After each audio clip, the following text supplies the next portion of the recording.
Then ayun, dumating na yung aming magiging service for today. Ito din yung gagamitin pansundo sa iba pang talent gaya ni na Daddy Robbie and Mami Dory Neal. Ang lakas maka-feeling artista talaga kapag nakasakay ka sa mga ganitong van. Kaya naman talagang sinulit ko na, nilubos ko na, nag-atake ako, nag-video, nag-picture, lahat na dahil minsan lang to. On the way na kami sa location, imagine nagbiyahe kami simula madaling araw, madilim pa hanggang sa inabot na kami ng umaga. Kasi from Cavite pa kami tapos ang location namin is sa Quezon City.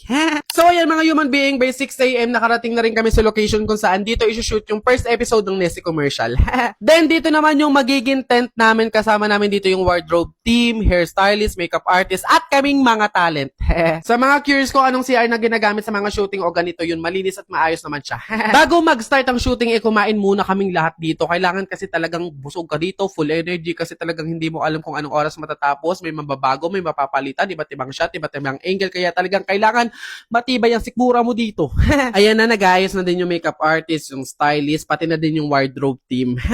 Then ayan, may go signal na kami, inaayusan na kaming mga talent, mini-makeupan na kami. Ayun, ganun pa din naman, fresh look, no makeup look pa din yung atake namin sa commercial na to, sa episode na to ng Nesty. At dahil mahihain nga si Itzap, nag-be-special sa CR, imbis na sa tent na lang. Mapapansin nyo, dalawang klase ng damit yung suot ko dito sa video na to. Malalaman nyo na lang sa mga susunod na vlog ko kung bakit. Secret! Then ayan, ready na kami, andito na kami sa set. Ito yung setup na magiging bahay namin sa episode na to. Ayan, kita nyo, may iba't ibang props. Meron din mga food na nakabalot para naman safe at pwede namin kainin kapag rolling na. Syempre, hindi mawawala yung Nesty.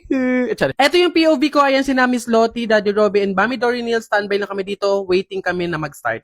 POV ko naman nakasama yung ating magagaling na mga director, si Direk Lyle at Direk Chris. Thank you po. Hello din sa mga cameraman natin, sa mga crew natin na nagsiset up. Kada take kasi, palit ng drinks at ng pagkain. Grabe, kapoy.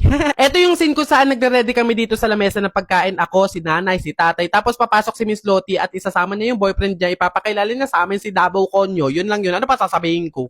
Hindi ko alam kung ipapalabas o basta ito din yung scene na nakailang take kami. Kasi tino yung hawak ko na yung nakahoy na may dyaryo. Ang bigat niyan, day. Para saan kaya yan?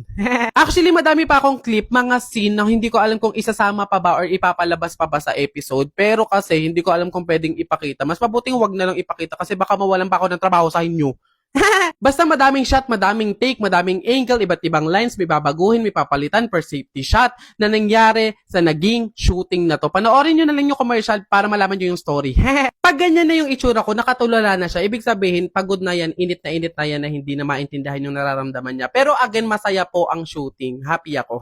Ito na nga yung pinakihintay ko, ang pagkain. Ayun, nag-lunch na kami dito, madami na naman ako mababalot mamaya. Tapos ito na nga, nakasama ako sa nonchalant interview ni Miss Lottie kasama si Davao Conyo. Tapos ayun, hindi ko alam kung i-upload na to kasi wala naman akong kwentang nasabi doon. Pero Miss Lottie, inihintay ko talaga. Pa-consider naman ako. Oh, di ba? Ang galing, ang saya. Gusto niyo ba ng madami pang episode? Malamang susupport kayo o mag-nesty kayo araw-araw. What if kung napanood nyo, itag nyo ko sa IG? Napanood nyo sa TV, sa ads? E di videohan nyo tapos itag nyo ko para ma-restore ko. Ganun. Uso yun. Ayan lang, thank you for watching. Don't forget to watch my other video content. Send and receive good vibes. More episode to come.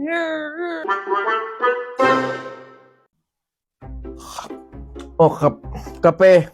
Kukuha akong kape. Tay?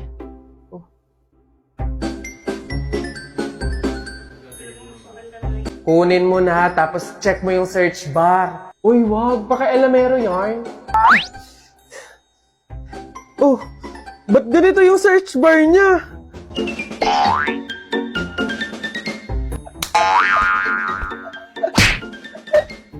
Ano to? Huh? Gustong magmukhang mayaman pero ayaw sumakit ang bulsa? I got you, Dad. Here's the Lorety Polo and Socks. 100% cotton, comfortable, stylish, and seasonless.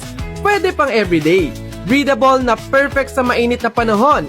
5 colors of Lorety Polos, 9 pairs of socks for just 300 pesos. Budget friendly pero feel premium. Worth it, di ba? Oh, ganda! Uso na yung ganitong outfit yung parang Tito vibe. BGC yung atake, ganun. Opo, pagkakaganda nga niyan anak no. Kekelong ka ng cellphone ha. Dahil dyan i-order mo ako niyan. Libre mo ha. At di po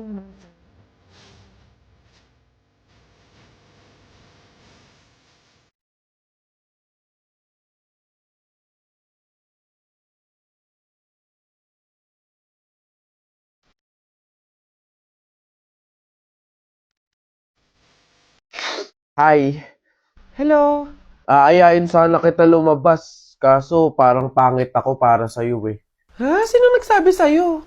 Ay, hindi ba? I mean, oo, pangit ka, pero sino nagsabi sa'yo? Uy, Cheryl, thank you so much sa pagbisita. Ha. Nag-enjoy talaga ako buong araw, promise. Welcome, Beb, at salamat naman sa pagpapatuloy mo sa akin, ha. Una na ako, ha. Bye. Bye, ingat.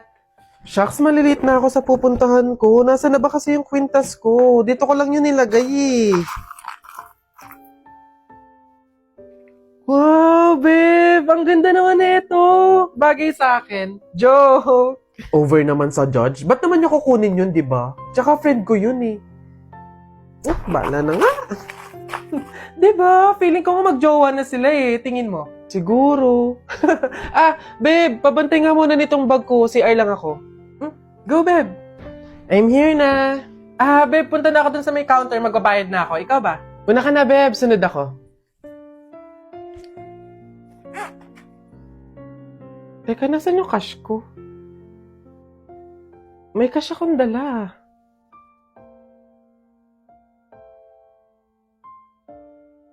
Hindi kaya...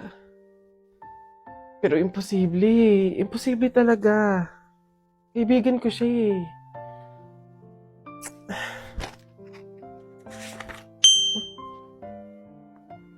Ay, ang ganda naman ng frene ko! In fairness. Teka. Kwintas ko ba to? Hello, Cheryl?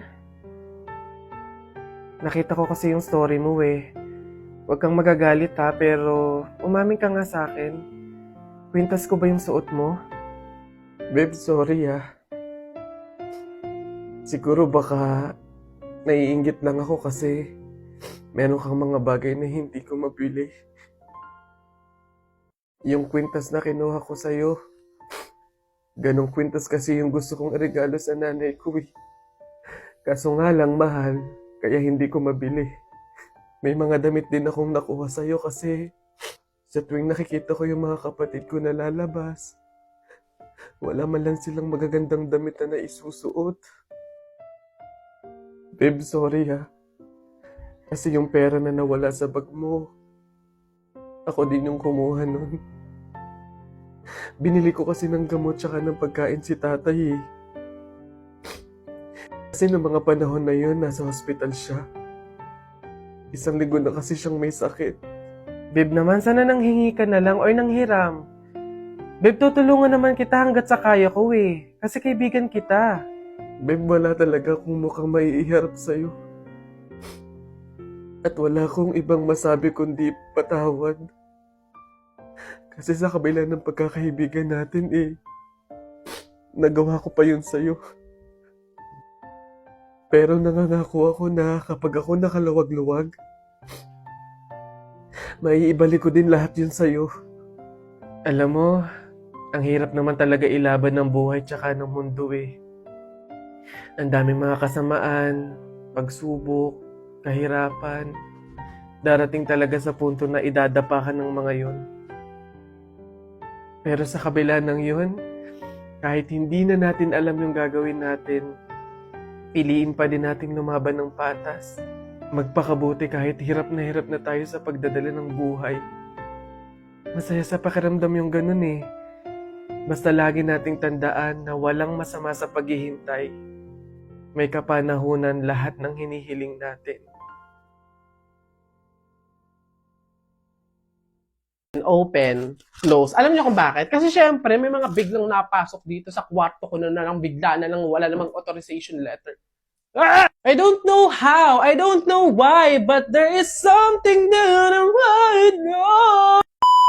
Howdy mga human being! Tara, hayaan yung i-share ko sa inyo yung mga pinimili kong anik-anik na kung ano-ano sa DIY. DIY, Bekenemin!